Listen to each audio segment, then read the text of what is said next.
This short video is intended to give you some tips and tricks for assembling GetSorted storage. The item I'm going to use to demonstrate this system is the BA1 narrow drawer. You'll find that the assembly system employed with the drawers are common to all GetSorted units. So once you can assemble a drawer, you've mastered almost all you need to know to build a full GetSorted storage system.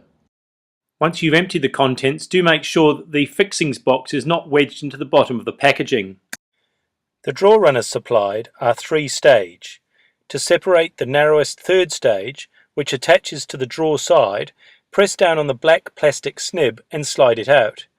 Then place the runners on the drawer side and fasten using the small screws in the horizontally slotted holes. The open end will overhang the drawer. The closed end should be about level with the center of the cam recesses. If you have the new drawer runners, there are only two holes in the drawer runner. The front hole is slotted vertically, which gives you the ability to fine-tune the drawer alignment once in place. The next step is to screw in the posts to secure the drawer sides.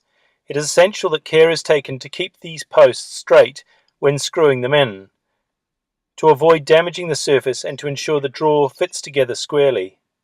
Any chipping that does occur around the holes will be obscured by the drawer sides. Next, take the drawer sides and locate them over the posts, ensuring that the drawer base rebate lines up on all three sides. The top of the post should be visible at the base of the cam recesses. Orientate the cams as shown and press them into position, but do not twist them yet. If you have any trouble, check that there is no swarf or debris obstructing the hole. Carefully slide the drawer base into the rebate and push firmly to ensure it is fully engaged on all sides. Now use a screwdriver to twist the cams, being careful not to over-tighten, or damage may occur. Now position the drawer back, aligning the rebate with the drawer base and secure with the long screws. A power driver will reduce assembly times considerably. The last step is to attach the handle with the two bolts that thread through the holes in the drawer front. I'm going to demonstrate how to fix this drawer into the top quarter of the BC10 cabinet. If you can put drawer runners in before assembling the cabinet, it is a lot less fiddly.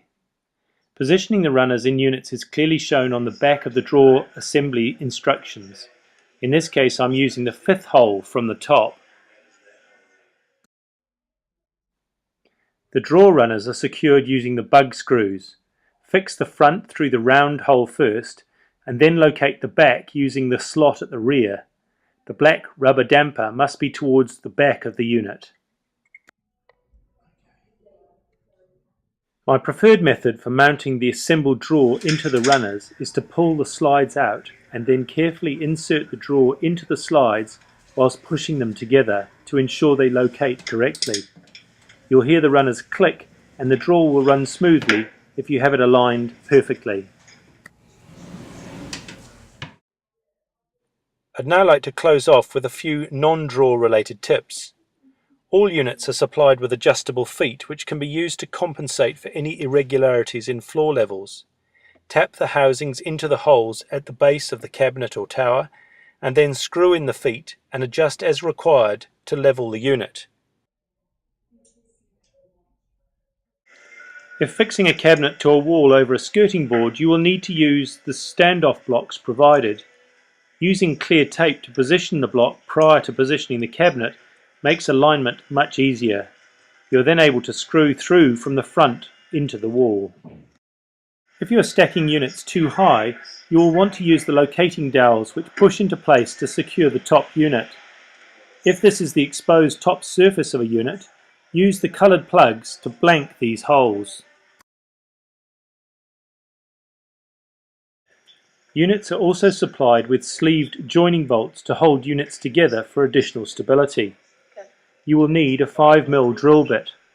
Ensure the units are aligned and then drill through an unused hole to a corresponding hole in the neighbouring unit.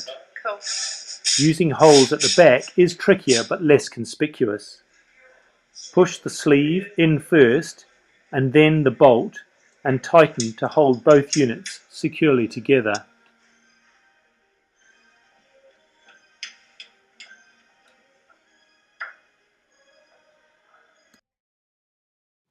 The shelves have a friction fit housing which will locate in place with a firm push. These housings sit on screw-in lugs which are put in place at the required height. The shelves fit into the units so that the end with the housings closest to the edge goes to the back as shown. Tap the shelf firmly to locate it securely onto the lugs. You will notice the gap at the back of the shelf.